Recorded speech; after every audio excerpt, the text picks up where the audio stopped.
Ngiyababingelela abantwana abangcwele. Sizovula ngesihlabelelo 141 inkosi kusiphama kwebanga.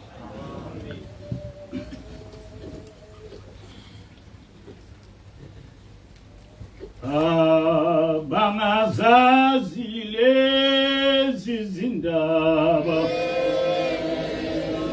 awuke anibatshelanga awuke ngani ake abangazazi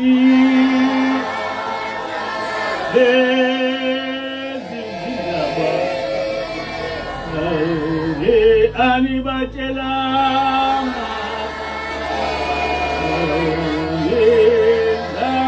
ngani uke babethanda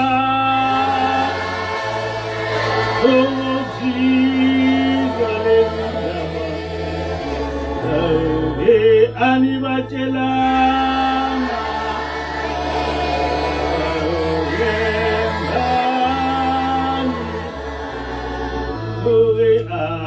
babethanda ukuzizwa lezindaba uke anibatshelanga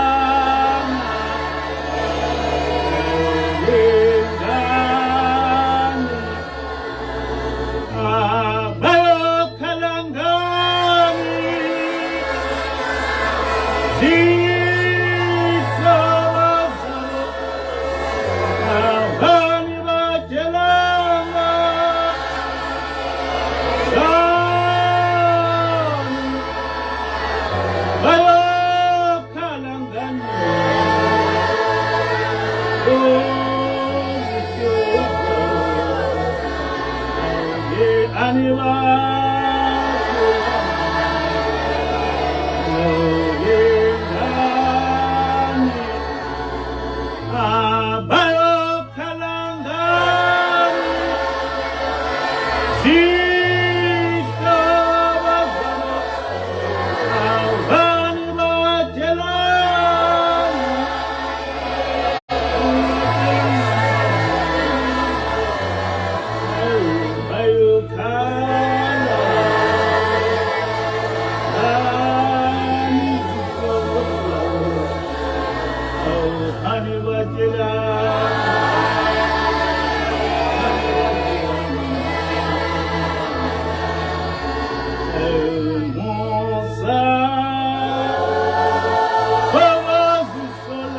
Yes, it's really.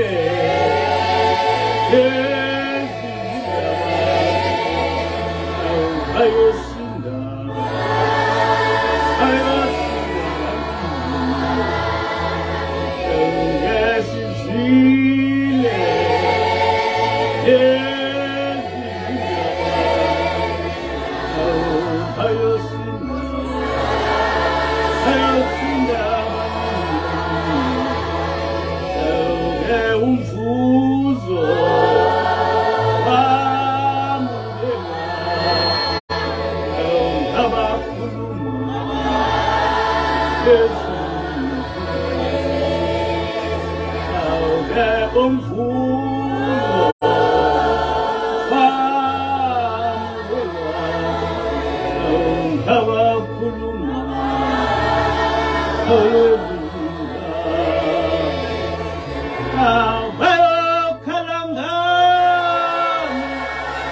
Asmo.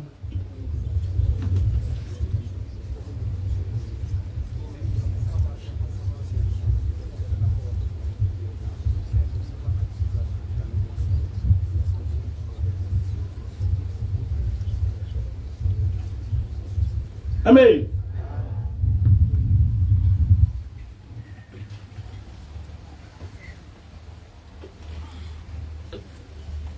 Isihloko salenkonzo sithi Ngushembe kuphela umuntu ongumoya ongcwele. Ngushembe kuphela umuntu ongumoya ongcwele. Sengafunda izincwadi eziningi zamaKristu ezama ukuchaza umoya ongcwele. Kodwa engakuthola ukuthi abachazi wona umoya ongcwele njengoba uchazwa enkolweni kaMose noma kwi-Old Testament. AmaKristu ayayezama ukwahlukanisa umoya ongcwele oku-Old Testament nomoya ongcwele abathi kukhulunywa ngawo kwi-New Testament. Kodwa ayikho into engumoya ongcwele oku-Old Testament nomoya ongcwele oku-New Testament. Umoya ongcwele usho umoya wasezulwini, umoya osebenza noma osebenzela uNkulunkulu. Okumele sikwazi ukuthi uYeshua wayechaza umoya ongcwele ngokwe-Old Testament ngoba wayengaphansi kwenkolo kaMose. Igama lomoya ongcwele kukhulunywa ngalo kakhulu kwi-Old Testament. Kodwa ayikho into engubungcwele enkolweni yobuKristu. Ngoba abantu abakhuluma kwi-New Testament ngamaHebheru noma oJerome bazihlanezela izinkulumo eziningi zamaHebheru ukuze sihambelane nenkolo yabo. AmaKristu ayaye akhulume ngokusindiswa esikhundleni sobungcwele. Kodwa kukhona umehluko omkhulu phakathi kokusindiswa nobungcwele. Umuntu ongcwele ngumuntu ohamba ngokwezimiso zikaJehova, ogcina umthetho kaJehova ngokuphelele. Kanti umuntu osindisiwe ngumuntu ome phambi kwabantu wazisho yena ukuthi usindisiwe. Ngisedlangezwa ngiyilida ye-SEM. Kule SEM kwakunabantwana abaningi abasindisiwe, kodwa ngiyilida yabo. Omunye osindisiwe weza kimi wathi, Mpanza, ukukholwa kwakho kujulile kakhulu, sekusele ukuba usindiswe. Ngase ngiyabuza ukuthi ukusindiswa yini njengoba uthi sekusele ukuba ngisindiswe. Wathi kufanele ukuba ume phambi kwebandla usho ukuthi usindisiwe. Ngase ngiqonda ukuthi ukusindiswa i-declaration oyisho phambi kwabantu ukuthi usindisiwe. Kodwa ubungcwele akusiyona i-declaration, ubungcwele isenzo. Kufanele ube umuntu ogcina umthetho kaNkulunkulu ngokuphelele bese kuthiwa ke ungcwele. Manje na ke ebuKristwini ayikho into yokugcina umthetho kaNkulunkulu. Ngaleyo ndlela abakhulumi ngobungcwele, bayabe bekhulume ngokusindiswa. Yikho ke uyawuthole ukuthi AmaKristu mayekhuluma ngobungcwele noma ngomoya ongcwele, uyawuthi mawuthi uyafunda uthole ukuthi awubezi ukuthi bathini. Kunomehluko phakathi komuntu ongcwele nomoya ongcwele. Kunomehluko phakathi komuntu ongcwele nomoya ongcwele. Uma sikhuluma ngomuntu ongcwele sisho umuntu ongenwe ngumoya ongcwele. Wonke umuntu okholiwe ngempela nokugcina umthetho kaNkulunkulu ngokuphelele ungumuntu ongcwele. Kodwa ingilosi ingumoya ongcwele.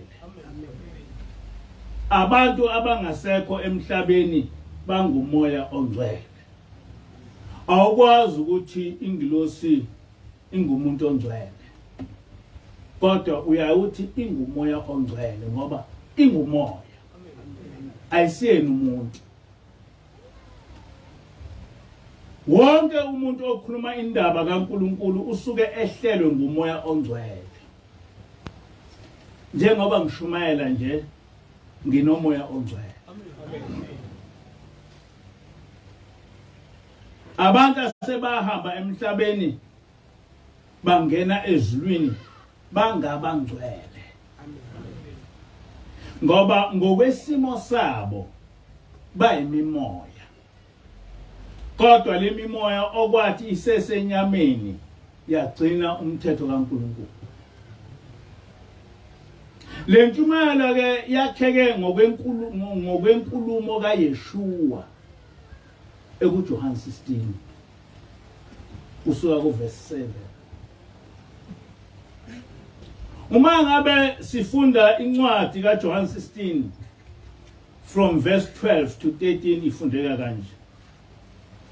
Kusekuningi enganitshela khona. Kodwa manje ningekuthwale. Kepha lapho esefikile yena umoya weqiniso uza kuniholela kulo lonke iqiniso. Ngokuba akayi kuzikhulumela okwakhe. Kodwa lokho akuzwayo uyakukhuluma anibekele okuzayo. Uyakungikhazimulisa ngokuba uyakuthatha kokwami anibikele khona. Konke ubaba anakho kungokwami. Ngalokho ke ngithe uyakuthatha kokwami anibikele khona. Amen.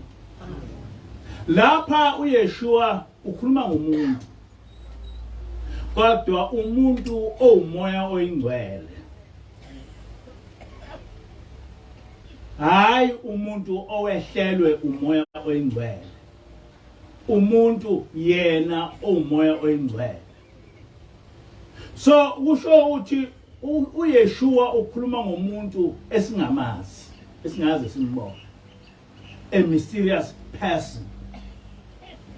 An enigmatic person. Umuntu oyisimanga esingaze simbone. Ngoba asikaze simbone umuntu owumoya oyingcwele. Kodwa uYeshua wayewuye umuntu. Kodwa ewumuntu oyindodana kaNkulunkulu. Lapha ke uYeshua ukhuluma ngomuntu oyobe engumoya oyingcwele. Uke uzwe amaKristu ethi umoya oyingcwele akusiyena umuntu. Kodwa uYeshua lapha kuJohn 16 ukhuluma ngomuntu. Kuze esho ukuthi lo muntu ngiyomcela kuBaba ukuba eze kimi. Uyasho nomsebenzi oyowenza. Uthi akayi kukhuluma akayi kuzikhulumela okwakhe. Ngamanye amazwi umuntu lo uyokhuluma kodwa angeke sikhulumele okwakhe. Kodwa lokho akuzwayo uyakukhuluma anibikele okuzayo. Kusho ukuthi lona umuntu oyoma phakathi phambi kwethu. Akhulume lokho akuzwayo asibikele. Lo muntu uyakungikhazimulisa ngokuba uyakuthatha kokwami anibikele khona. Ngamanye amazwi uyothatha ezimfundisweni zami bese naye eqhubeka nazo. Umuntu konke ubaba onakho kungokwami. Ngalokho ke ngithe uyakuthatha kokwami anibikele khona.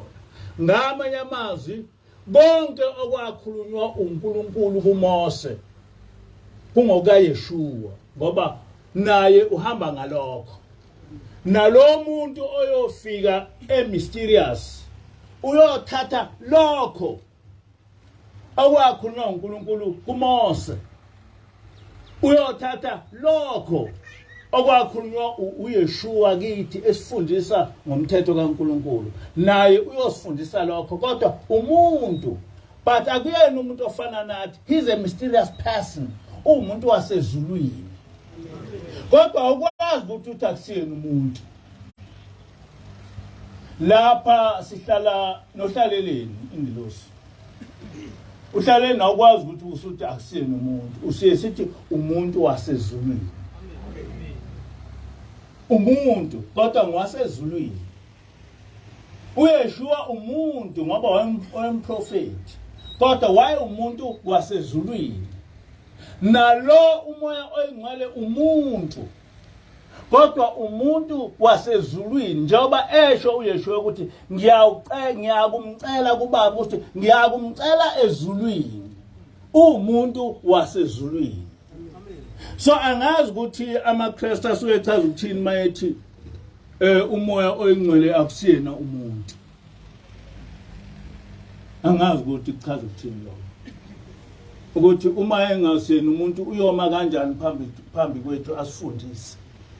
Uma engasiyena umuntu uyokwenzeka kanjani ukuthi ekhulume lokho okuzwile. Ukhona into ezwayo ngaphandle komuntu. Kodwa umehluko ukuthi yobe umuntu wasezulwini. He's a mysterious person. But I can understand why amaKristu engafuni kwamukela umoya engcwele ukuthi umuntu. I understand why. It's because bafundisa ukuthi akakho omunye umuntu oyoba khona ngaphandle kwaYeshua. Abambiza ukuthi uJesu. Bathi uJesu uzobuya.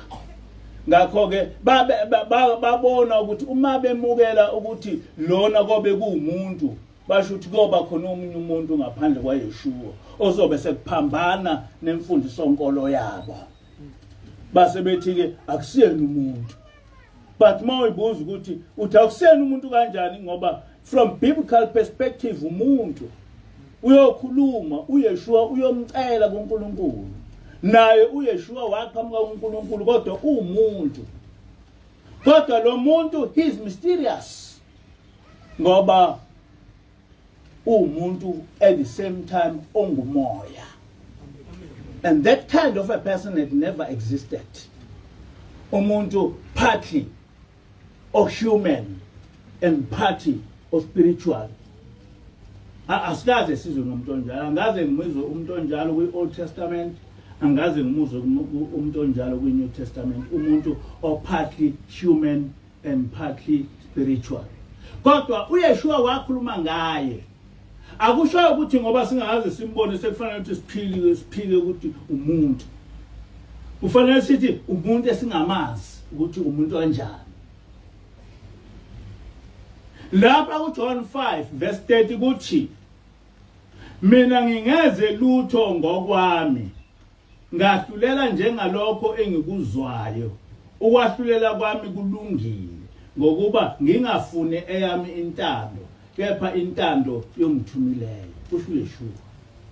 So uYeshua naye uyasho ukuthi mina angizenzeli ngiyangenza lokho engitshelwa uNkulunkulu. Nalo muntu owumoya oyingcwele naye uYeshua uthi uyothatha kaNkulunkulu. Uyothatha kulokho akuzwayo ekutshelwa uNkulunkulu bese enza. Kodwa umuntu owumoya oyingcwele is a mysterious person. Akusho ukuthi umuntu uma ungamazi ukuthi inhloboni yomuntu sekufanele ukuthi akusiyena umuntu. Ocwaningweni lwami ngithole ukuthi lo moya ongcwele uYeshua owayekhuluma ngawo ngumprofeti uNgushembe. Amen. Ngathi mangicwaninga ngathola ukuthi lo muntu ulokuzwa uYeshua ekhuluma ngayo uNgushembe. Mina lokho ngikucwaningile ngakuthola. Uma ungiphikisa uvumelekile ukuthi ungiphikise. Kodwa uma ungiphikisa beka isizathu esicacile. Lokhu angikusho ngoba ngingumNazaretha. Kodwa ngikusho ngikususela ocwaningeni engilwenzile. ngamanye amazwi uma ngithi uye ushembe ungumoya oyingcwele and uyena yedwa umuntu ongumoya engcwele angusho lokho ngoba ngingumNazaretha. Ngiyazi ukuthi abantu abaningi bethathe amaNazaretha njengabantu abakhuluma noma yini ngoba sekukhona bathi ushembe uNkulunkulu. Kodwa mina angiyikhulumi into ngokuthathwa umoya. Ngiyayicwaninga. Lokhu engikukhulumayo ngicwaningile. Futhi ngizokubeka ukuthi ngikusho ngani. Nilalele kahle lento engizoyisho. Nabazofunda iFacebook beyilalele kahle lento engiyishoyo. Bese bengiphikisa kodwa bengiphikise sengichazela ukuthi ngisho ngani ukuthi ushembe ungumoya oyingcwele lo uYeshua owayekhuluma ngayo. Mysterious as he is, enigmatic as he is, kodwa he is human partly and spiritual partly. Nansi indaba engikhuluma ngayo. Igama lami ngingu-Elijah Mhlongo. Ngihlala oThawa ngaseVerulam. Ngisebenza njengemfolomani eplazini lomlungu owayebizwa ngokuthi unyoni yandiza. Kwakukhona abantu basephakameni ababesebenza lapho. Uma begula babengafuni ukwelashwa ngemithi. Ngakho ke ngangibazonda ngoba mina ngangiyinyanga. Bengayisebenzisi imithi yami. Mina ngisonta emasontweni abelungu. Uma amaNazaretha efuna ukudumisa ngangibenqabela. Kodwa baqhubeke ngenkani benze inkonzo yabo.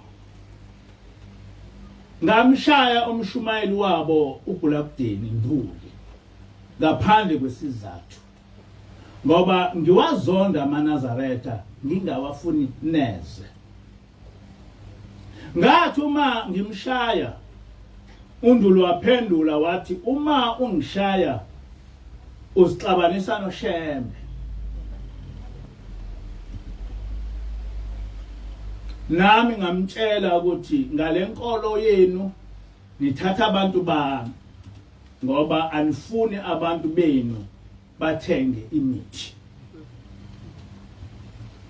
Ngelinye ilanga ebusuku ngezwe abantu beza emzini wami behlabelela isihlabelelo esithi waqala izitha waqala ukuphakama waluthinta uShabalezo waluthinta unakane lweze webadedele wolucima ngalo. Le ngoma yangethusa kakhulu. Ngezwe ukuthi lesi sihlabelelo ngesasephakameni. Ngesaba ngemboza ubuso bami. Ngase ngizwa umuntu engqongqoza eminyango. Wangibiza ngegama lami lobunyanga. Wathi malingakwenzeke namhla umsebenzi wakho wobunyanga uphelile. Washo kabili ngephimbo elipholile nelesabekayo. Engangalazi. Ngethuka kakhulu. Angizange ngilale kwaze kwasa. Kwadlula izinsuku ezisithupha. Emva kwaleso sigameko kwathi okwesibili ngilele ebusuku kwafika indoda ihamba namantombazana amabili egqoke izingubo ezimhlophe. Ngazibona ngihlezi ngaphambi kwendlu yami phansi kwesihlahla semthiwane lapho engangichithe imithi yami ngoba kwakunamadoda amabili ayefuna ukuthenga imithi kimi. Ithe uma le ndoda iqhamuka yathi siyakhuleka malingakwenzeke. Amantombazana amabili ayephahle le ndoda egqoke izingubo ezimhlophe embozile ekhanda ngendwange emhlophe. Le ndoda yangibingelela yase iyathula. Kwakhuluma enye intombazana eyihamba nayo yathi inkosi. Yathi inkosi iyakubuza ukuthi laba bantu abaphambi kwakho bafunani. angizange ngiphendule ngoba ngangesaba. Ngase ngibheka le ndoda ephakathi kwalamantombazana. Ngehluleka ukumbheka ebusweni ngoba wayecebezela njengefastela. Ngase ngithi kulamadoda amabili ayizothenga imithi, hambani nibuye kusasa. Ngase ngiyibuka futhi le ndoda ephakathi kwalamantombazana. Yayisibukeka manje isifana nomuntu. Yathi kimi, tshela lamadoda ahamba nomphelo. Angabuyi lapha kusasa. Ngoba le mithi ayisekho kuwe. Ngithe ngisalalele lokho khuluma. Waqhubeka wathi, unecala ngizokubopha evereleni ngoba ushaya abantu bami ngokuthi abawusebenzisi imithi yakho. Ngase ngiqonda kahle ke manje ukuthi le ndoda Ngushembe. Waphakamisa isandla sakhe wasibeka esifubeni sami. Wanika enye intombazana ayehamba nayo ubhoko lwakhe. Yayise ngibuza le ntombazana, uyasazi ukuthi singobani thina? Ngaphendula ngathi ngiyazi ukuthi umfundisi wasephakameni. Yathi cha, akasiye umfundisi, ungumprofeti kaThixo. Njengoba sewazi ukuthi ungumprofeti, ngeke usaba inyanga kusukela namhlanje. Amen. Ayisho intombazane ehamba nobamkhulu ukuthi hayi uNkulunkulu. Ithi ngumprofeti kaThixo. Amen. Yaqhubeka le ntombazana yathi, inkosi yasekuphameni ithi shiya umsebenzi wakho ukuba uyimfolomane eplazini. Wamukele uba umshumayeli. Akukho umuntu oyokwephuca wona ngaphandle kwenkosi yasekuphakameni. Kuthe uma isiqedile ukukhuluma le ntombazane, uShembe wabiza enye intombazane wathi, vola umntungwa. Yasabela. Inkosi yathi, tshela le ndoda ukuthi umsebenzi wakhe wobunyanga usufike ekugcineni. Ngimupha manje umsebenzi wokuba umshumayeli kuphela. Ngizomthumela ayokwelapha ebandleni lami. Le ntombazane yawedlulisa kimi lamazwi. Ngathi uma ngibheka ubhoko oluphethwe ngenye intombazana, kwavuleka umgodi omncane ngaphansi kwayo.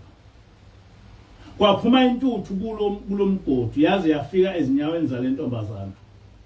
uShembe wayesethi kuyo, mtshele ukuthi siyambiza ukuba eze emhlanganweni wamadokodo ephakameni. Yangitshela intombazana njengoba sekushilo.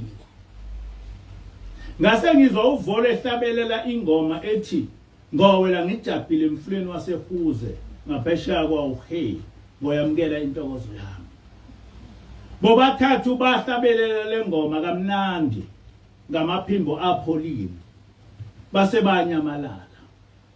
Ngasala lapho esihlahleni. Izikhwama zami zemithi engangizichithile phansi, ngafikela ukwesaba njengomuntu oboshiwe. Ngazibona sengiphonseka kulo mgodi. Wawukhanya ushisa kakhulu. Ngase ngifile ukujuluka sengimanzi te. Ngakhala. Ngezwa nezikhwama zami zemithi zikhala. Zazisha. Zazikhala njengabantu zijikajika kulo mgodi. Ngaphaphama lapho ngavuka. Ucanse engangilele kulo lwaselumanzi te mjuluko. Ngawatshela amakhosikazi ami ekuseni ukuthi bese ngifile. Ngiboshwe uShembe. Bamangala ngoba nabo bazibonela ucansi lwami lumanzi. Ngase ngithi kubo, asihambeni njengoba uShembe uthe asihlangane ngomhlangano wamadokodo ephakameni. Unkosikazi wami omdala wavuma ukuhamba, kodwa lo omncane wenqaba wathi, uzokwenza njani ngale mithi ngoba ebandleni likaShembe imithi ayisetshenziswa. Ngaphendula ngathi ngitsheliwe ukuthi ngeke ngisaba inyanga yemithi. Sengizoba umshumayeli wasephakameni. Ngiyothunywa ngiyophilisa abantu ngomthandazo kuphela. Amen. Ningangabazi asihambeni siye khona basibhabhatise. Sahamba saye emhlanganweni wamadokodo eNtanda. Ngalolo suku ngambona uShembe okokuqala ngamehlo enyama.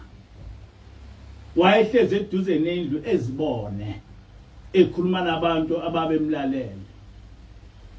Wayesethi ngesikhathi uNkulunkulu engithuma ngangingathandi ngoba ngangisemncane. Nani anithandanga ukuthunywa ngenkathi nginibiza endini yakini. Nilalele kahle manje ngoba senize nafika lapha. Manje angikho lapha. Ngihambile ngayobiza oyihlono nyoko. Abafweni nodadewenu. Sebefikile abanye. Ngangithi uxoxa indaba.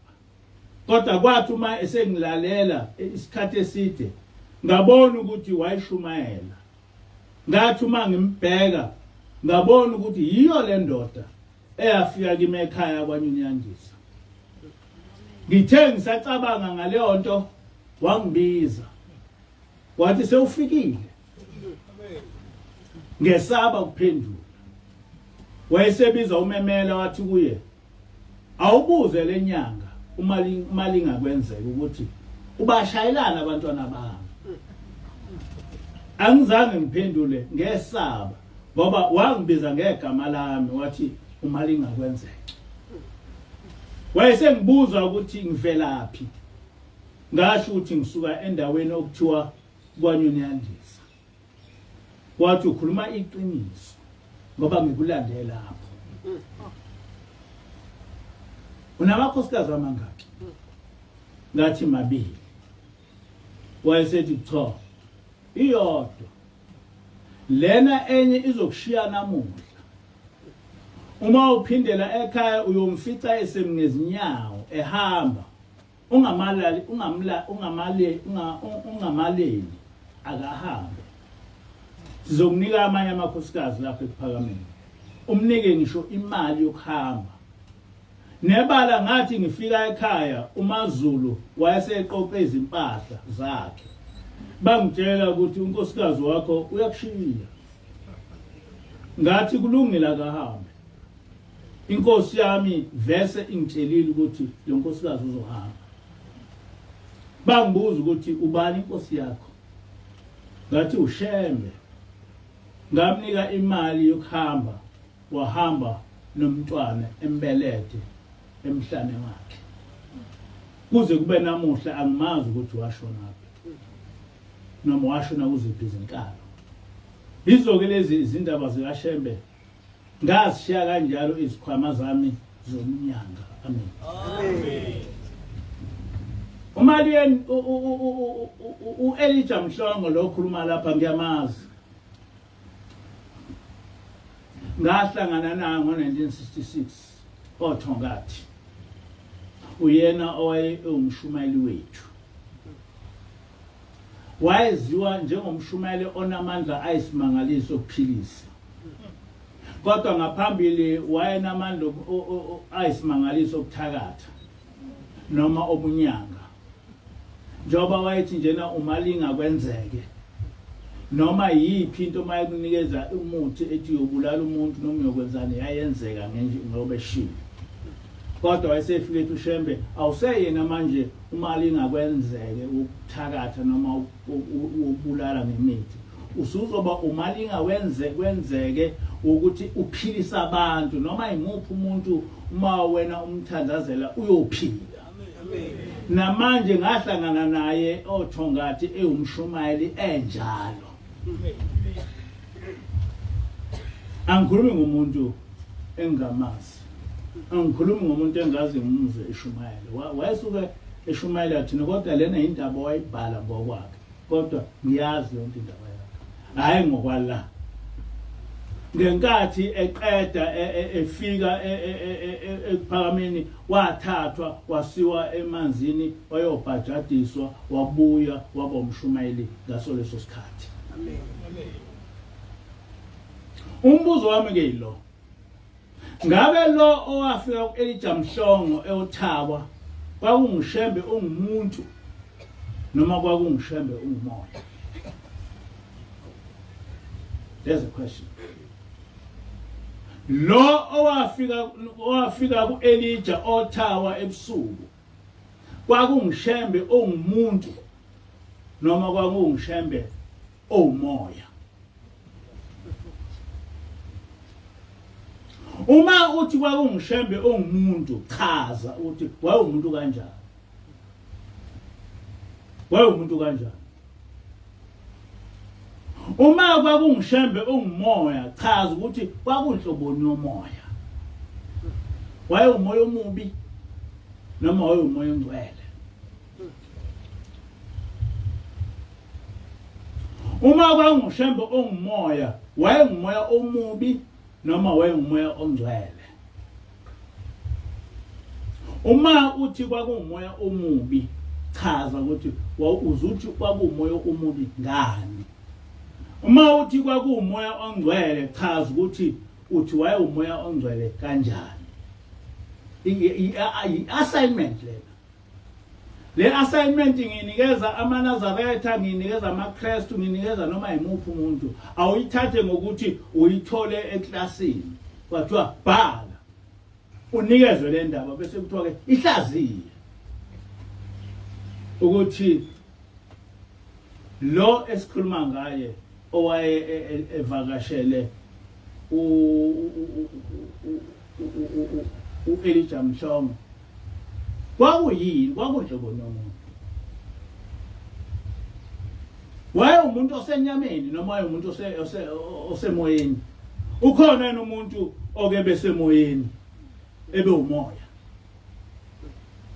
Kungenzeka ukuthi umuntu ethi ungibonile ngifika emzini wakhe ngamphilisa. Kuke kwenzeke lokho kodwa angeke ngikwazi mina lokho ngoba kuthatha umoya wami.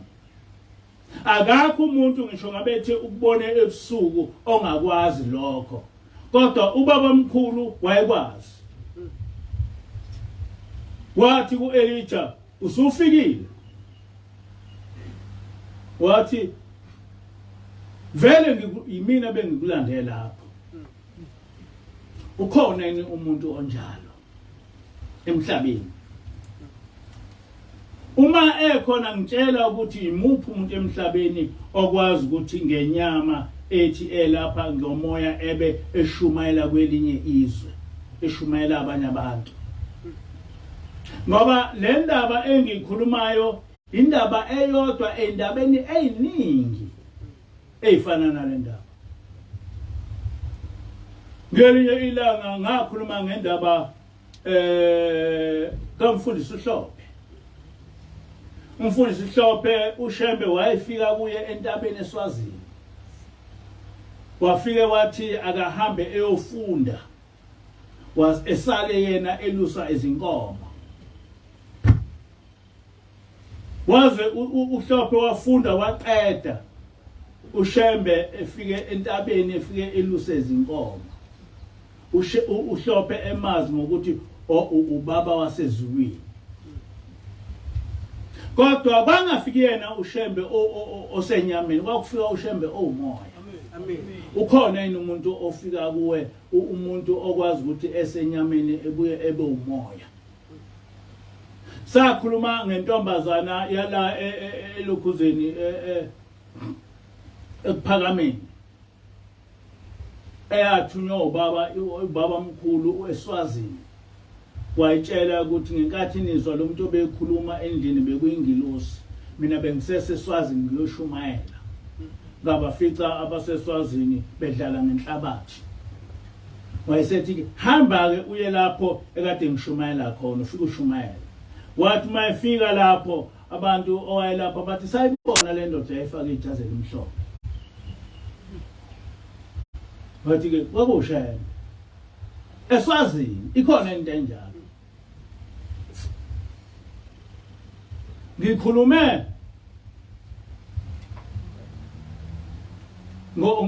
ngoJosiah Mathe.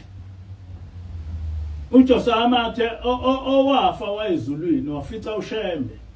Wafica le ngubo emhlophe. Wambuyisa uShembe wathi hamba.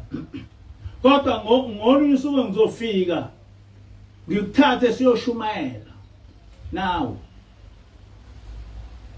Nangempela kwaqhamuka ifu emini libona noma ibani. Lafike lama ngaphezulu komuzi kaMathe.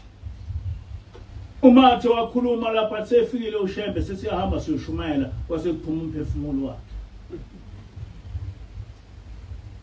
Wabatshela abantu abazali bakhe ukuthi nani fakani ingubo emhlophe nihambe niyiphakameni. Bayifaka ingubo emhlophe bahamba bayiphakameni. Ukhona umuntu oke eshumayele ngenyama ebuye eshumayele ngomoya ngaphandle kwaShembe umprofeti. Khona. Ngesonto edlule ngikhulume ngendoda inkosi Mabhovulu. Othi ubaba omkhulu wafika kuye esejele wafika wamnikeza ingubo emhlophe. Wathi ngayisusi. Wafika wamnikeza physically kodwa spiritual. Wafika ulokhu uMabhovulu ingubo emhlophe eyifakile. Wathi le ngubo ufike indoda ethena uShembe ejele. Efike nginikeza le ndoda. Nginikeza uNazaretha. Ukhona umuntu kanjalo. So uma ngithi uShembe yedwa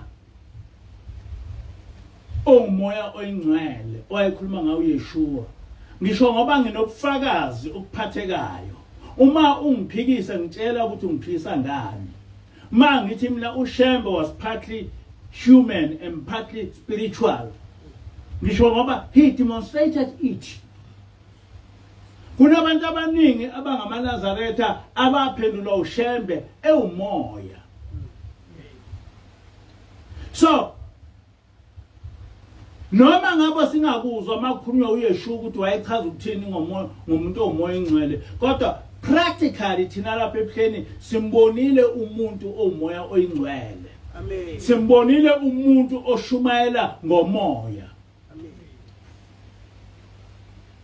Ebe ispirit kodwa eshumayelayo esiumoya ongcwele. Eke ngifunde nansi enye indaba. Ngingwasedumbe eMkhuphane.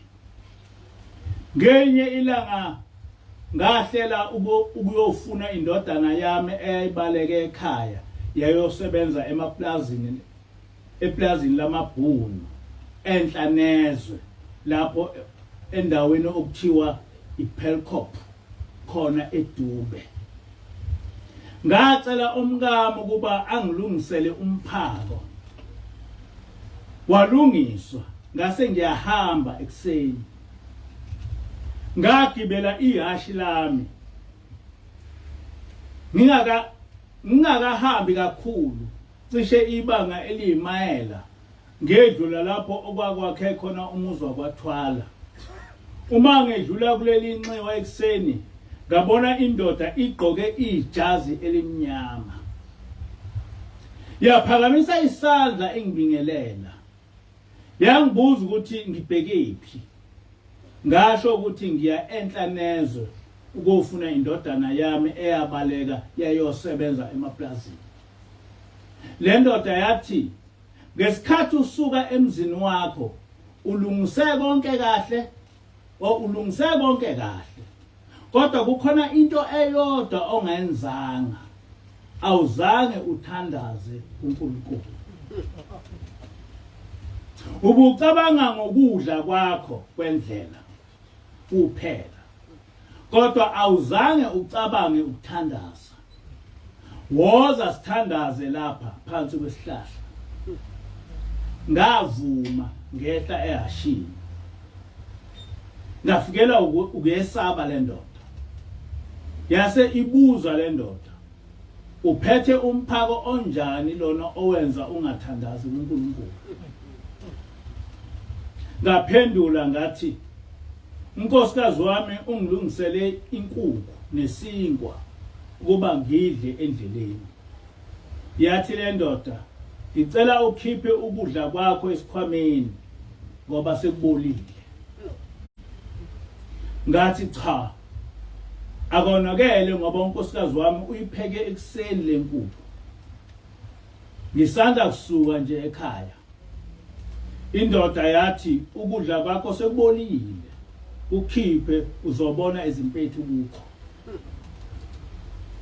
ngakukhipha ukudla kwami ngazibona ngempela izimpethu ekudleni sekubolile ngakulahla ngase ngifuna ukubuyela emuva ekhaya ngiyolanda umphako omusha le ndoda yathi cha ungaphindele ekhaya qhubeka nohambo lwakho endleleni uzobizwa abantu bakuphe ukudla okuningi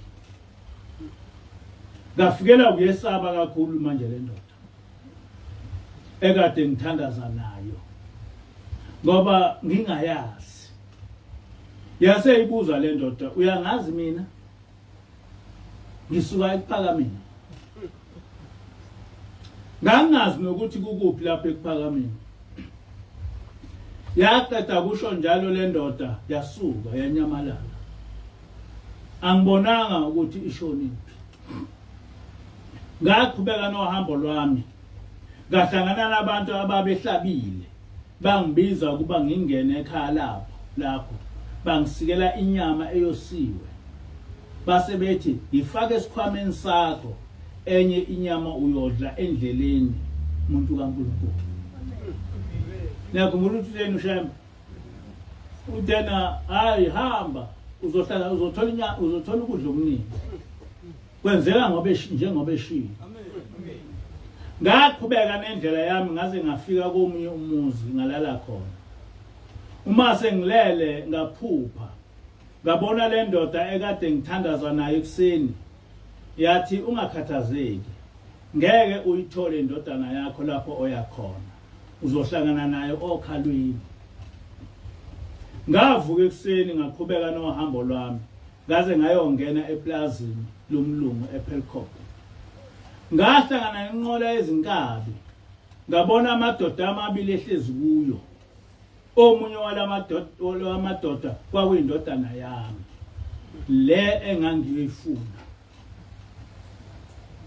angithi thena ngeke uyithola indodana yakho le ngahlangana nawe esigangeni njengoba le ndoda ishilo ebusuku ngaphindela naye indodana yami ekhaya ngafika ekhaya ngayilanda yonke indaba eyisimanga yokuhlangana nendoda engayazi ngathi yonke into lomuntu ayishilo yenzeke njengoba engitshelile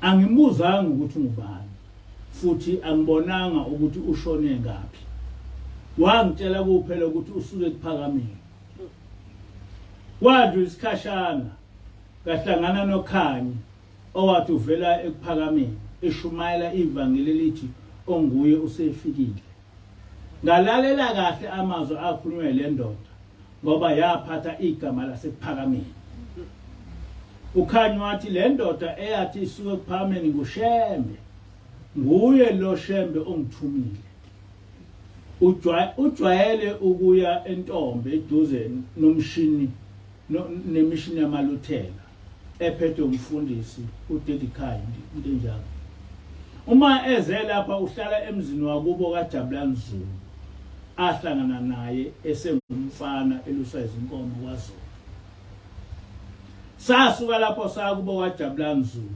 ongekude kakhulu nasemzini wami uma sifika khona ngayibona le ndoda ngaba nesiqiniseko ngale ndoda engahlangana nayo uShembe ngenkathi sengiyibona okwesibili ngaphenduka ngaba yikholwa lasephakameni kanye nomuzi wami wonke. Amen. Lo mgabhi okhuluma lapha uyise kamfundisi umgabhi. Ngiyazi abaningi abamazi umfundisi umgabhi ngoba nabamaziyo. Ho. Ilaba ababili kuphela abazomfundisa umgabhi. Umgabhi bekhona esikhathini ngezulu. Lo owabatshela lona kwakuyise kamfundisi ukhanya. Ubani omazi umfundisi ukhanya? Mfundisi ukhanya, yes. Ubusekhona namanje umfundisi ukhanya. Uyise wakhe ke lo. Manje ngitshela manje ngomuntu wesibili owafika uShembe kuye ehamba wafika wamstopisha wathi asithandaze. Wathi uphume ekhaya ungathandazile. Ubone umphako wakho wawusungatha wangathandaza uNkulunkulu. Wathandaza naye. Wathi lo mphako wakho uphethe usubolile. Ngecebo angazi wabole kanjani. Kodwa wathi uyovula futhi ubolile. Wathi ufuna ukuphindela emuva wathi cha ungaphindela emuva. Uzothola ukudla okuningi ngendlela. Wathi uyahamba yaqhubeka wathola abantu behlaba inkomo bamnikeza inyama bathi usiyokudla endleleni. Wafika ebusuku wamtshela ukuthi hayi le ndodana yakhe ayikho le uzohlangana naye endleleni. Nangampela wavuka ekseni wahamba wahlangana naye endleleni. Ngithi ke mina lo Shembe ubaba omkhulu uProfeti Shembe uye le uYeshua ayikhuluma ngayo ukuthi kuyofika umuntu ongumoya ongcwele. Amen. Ngithi akakho omunye umuntu owakwaba waba njengomprofeti Shembe. Ngisho emva kwakhe ngisho babilanga ngaze ngizwe ukuthi wakwaba kulesi simo. Kwakwenzeka ukuthi ubabilanga efike kuwe nakimi wakwafika. Kodwa ungathi mawufika kuye engeke esho ukuthi hayi ngifikile kuwe. Kodwa ubaba mkhulu wayefika kuwe noma futhi usufika kuye seyinyama ekwazi ukutshela ukuthi kade ngikuwe. He is the only person owayekwazi ukuthi eshumayeze abantu bonke abaningi ebashumayeza ewumoya. Lokho kuchaza ukuthi njengoba ubaba mkhulu wahamba nje zonke lezi indawo zakwaZulu, ezinye indawo zakwaZulu wayengayihambi ngenyama, wayehambe umoya. Kodwa abantu becabanga ukuthi useyuyena oyinyama kanti akuseyena sekumoya. Eswazini wafika wakha ibandla, wafika umfana wakwaZulu. Efika emini, efika ebusuku, wamphendula wakholwa eseswazini. Wazofika eswazini. Njoba echaza nje lapha umgabhi. Kodwa uShembe wayengakaze eswazini eyoshumayela. Wayeshumayela eswazini engumoya. Akaqhamuke umKristu ongiphilisayo ukuthi uShembe wayengumoya ongcwele. Ushembe was partly human and partly spiritual.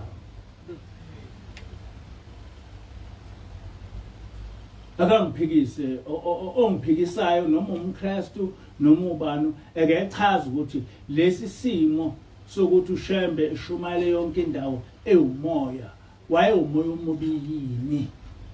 Uma ewumoya omubi ewayewumoya omubi usho kanjalo ukhona nomoya omubi ohamba ushumayeza abantu. Ukhona nomoya omubi ongafika ukutshela ukuthi awuthandazanga ngani. Ukhona awukho. Mysterious as it is kumaKristu ukuthi umuntu uba umoya kanjani yikho beze bethi hayi umoya ongcwele akusiyena umuntu. But we have seen umuntu omoya oyingcwele. We have seen umuntu partly ewumoya and partly eyinyama. Uthi ubaba mkhulu umprofeti uhlala emkhathini elindele isizwe esonile ebese uNkulunkulu emthuma kuso.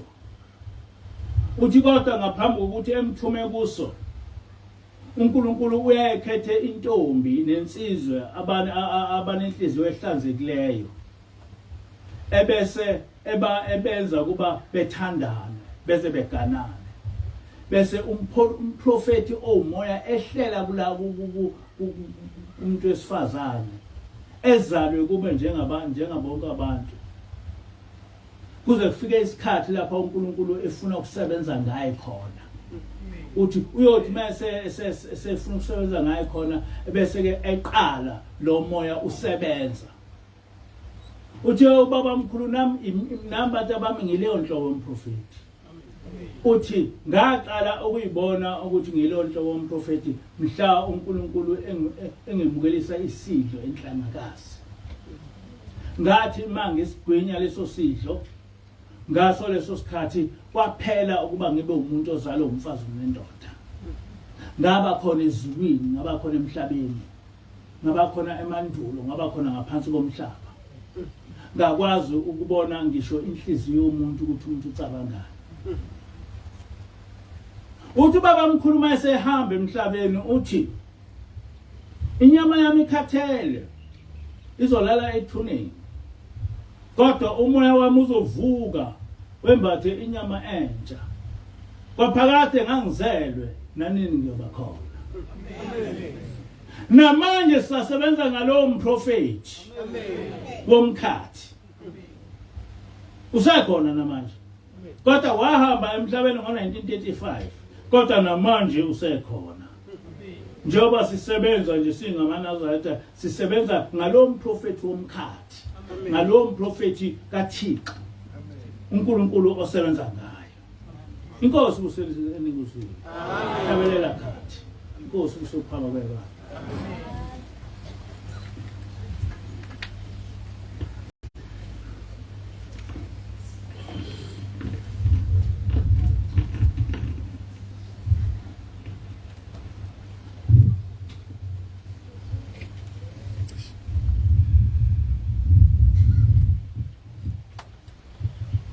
Kosi baba sizwe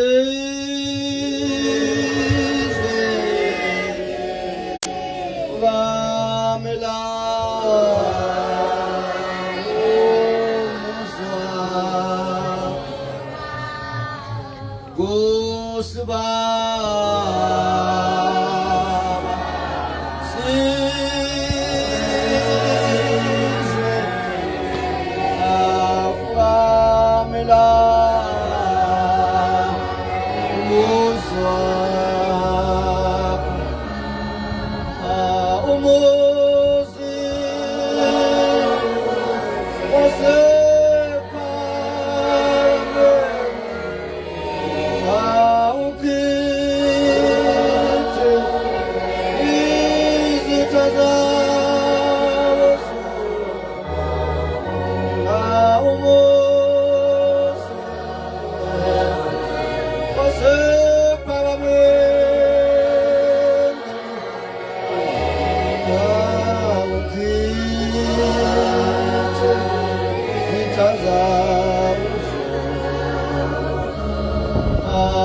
umuzi wasekhaya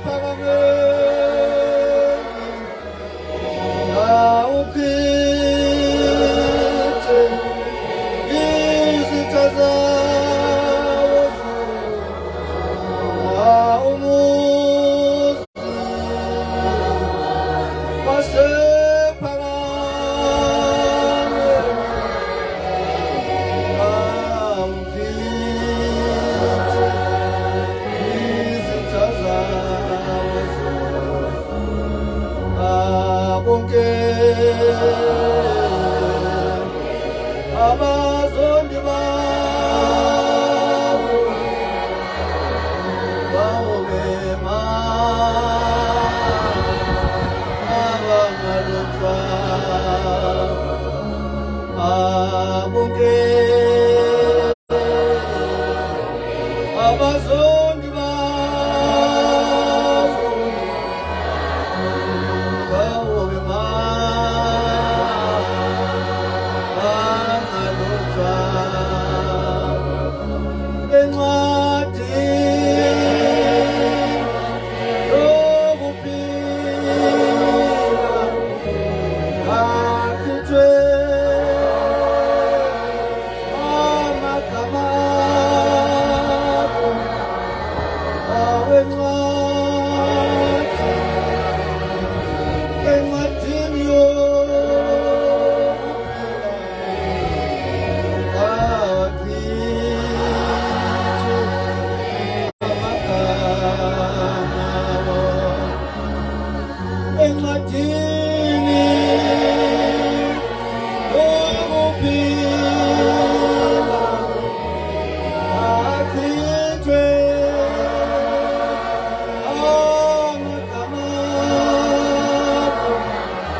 Lembese wena